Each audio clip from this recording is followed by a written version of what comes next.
Perkenalkan, nama saya Aji Prasetyo. Saya berasal dari program Teknik Produksi Furnitur tahun 2020 dengan nomor NIM A11200006. Di sini saya akan mempresentasikan suatu permasalahan dengan judul pengendalian persediaan. Pendahuluan. Proses produksi. Proses produksi itu diawali dengan bahan mentah yang menjadikan bahan baku untuk bahan persediaan, melanjutkan proses produksi dan produk jadi, menghasilkan produk jadi. Mengapa perlu persediaan? Karena adanya unsur ketidakpastian atas permintaan, adanya unsur ketidakpastian pasokan dari supplier, dan adanya unsur ketidakpastian dari tenggang waktu pemesanan. Ya, selanjutnya yaitu persediaan itu memiliki tujuan yaitu untuk memberikan layanan terbaik kepada pelanggan, memperlancar proses produksi, mengantisipasi kemungkinan terjadinya kekurangan persediaan, dan menghadapi fluktuasi harga. Sasaran akhir pengendalian persediaan yaitu menghasilkan keputusan tentang persediaan yang menyeimbangkan tujuan persediaan dengan biaya yang dikeluarkan, yaitu dengan tujuan meminimumkan biaya dalam persediaan. Persediaan di industri. Dalam industri manufacturing terdapat beberapa persediaan, yaitu persediaan bahan baku. Misalnya dalam industri furnitur itu bahan bakunya dapat berupa kayu, plywood, atau bahan lainnya, dan bahan pembantu seperti klem, paku, dan lain sebagainya. Dilanjutkan dengan barang dalam proses, yaitu dalam proses produksi, sehingga menghasilkan persediaan barang jadi. Nah, barang jadi lalu dicek dan menghasilkan suatu barang. Nah, untuk mengantisipasinya yaitu disediakan persediaan suku cadang agar dapat diperbaiki dan menghasilkan produk yang sesuai lagi. Konsep dasar persediaan. Dalam pemenuhan persediaan, kita perlu melakukan beberapa konsep dasar yang perlu dipertimbangkan untuk memenuhi persediaan. Yang pertama yaitu kapan melakukan pemesanan, yaitu tanggal kapan kita harus melakukan pemesanan sesuai dengan kebutuhan dan jumlah yang harus dipesan, yaitu sesuai kebutuhan atau melebihi untuk stok, dan kapan kita memesan kembali barang tersebut. Yang selanjutnya yaitu pendekatan dalam persediaan. Kapan sih kita harus melakukan pemesanan? Ada 3 poin, ada 3 metode cara untuk mengetahui cara kita untuk melakukan pemesanan, yaitu reorder point, yaitu dengan jumlah persediaan yang tetap dengan jumlah tertentu, dan pemesanan kembali jika persediaan sudah memenuhi batas minimum. Yang kedua yaitu periodic review approach, yaitu interval waktu dalam pemesanan itu sama, pemesanan kembali dengan jumlah yang bervariasi, jumlah sesuai yang diinginkan atau maksimal. Biasanya terdapat pada persediaan di warung-warung.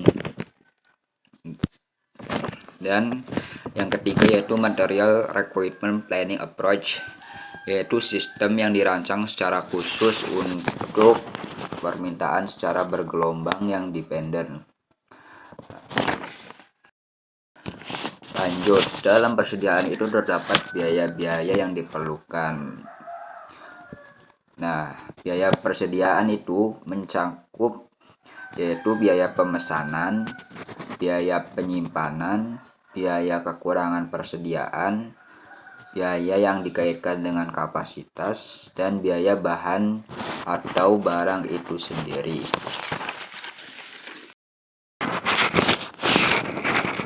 Biaya pemesanan. Biaya pemesanan dikaitkan dengan usaha mendapatkan bahan atau barang dari luar. Biaya pemesanan dapat berupa biaya penulisan pesanan, biaya pemrosesan pesanan, biaya materai atau perangkau, biaya faktur, biaya pengetesan, biaya pengawasan, dan transportasi. Semakin besar frekuensi pembelian, semakin besar biaya pemesanannya. Selanjutnya yaitu biaya penyimpanan. Terdiri dari biaya modal, biaya simpan, dan biaya resiko. Biaya modal. Modal yang diinvestasikan dalam persediaan gedung dan peralatan dalam mengadakan dan memelihara persediaan tersebut.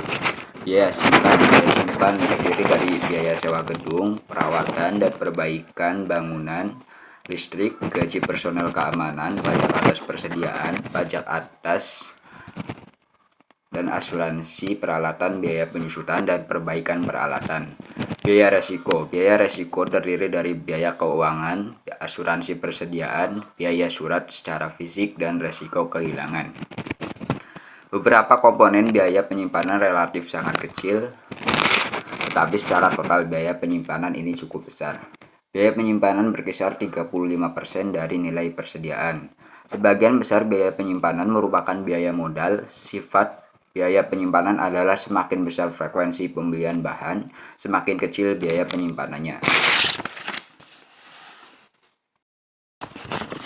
Biaya kekurangan persediaan terjadi apabila persediaan tidak tersedia di gudang ketika dibutuhkan untuk produksi atau ketika customer memintanya. Meliputi yaitu biaya penjualan atau permintaan yang hilang, biaya yang dikaitkan dengan proses pemesanan kembali seperti biaya ekspedisi khusus, biaya penanganan khusus, biaya penjadwalan kembali produksi, dan biaya penundaan dan biaya bahan pengganti. Selanjutnya yaitu biaya yang digantikan dengan kapasitas. Biaya ini terjadi karena perubahan dalam kapasitas produksi. Perubahan kapasitas produksi diperlukan karena perusahaan berusaha untuk memenuhi fluktuasi dalam permintaan. Perubahan kapasitas produksi menghendaki adanya perubahan dalam persediaan. Biaya yang dikaitkan dengan kapasitas berupa kerja lembur untuk meningkatkan kapasitas, latihan tenaga kerja baru, dan perputaran tenaga kerja. Biaya bahan atau barang itu sendiri. Biaya bahan adalah harga yang harus dibayar atas item yang dibeli. Biaya ini akan dipengaruhi oleh besarnya diskon yang diberikan oleh supplier. Oleh karena itu, biaya bahan akan bermanfaat dalam menentukan apakah perusahaan sebaiknya menggunakan harga diskon atau tidak. Sekian dari saya, kurang lebihnya mohon maaf. Saya akhiri. Terima kasih. Wassalamualaikum warahmatullahi wabarakatuh.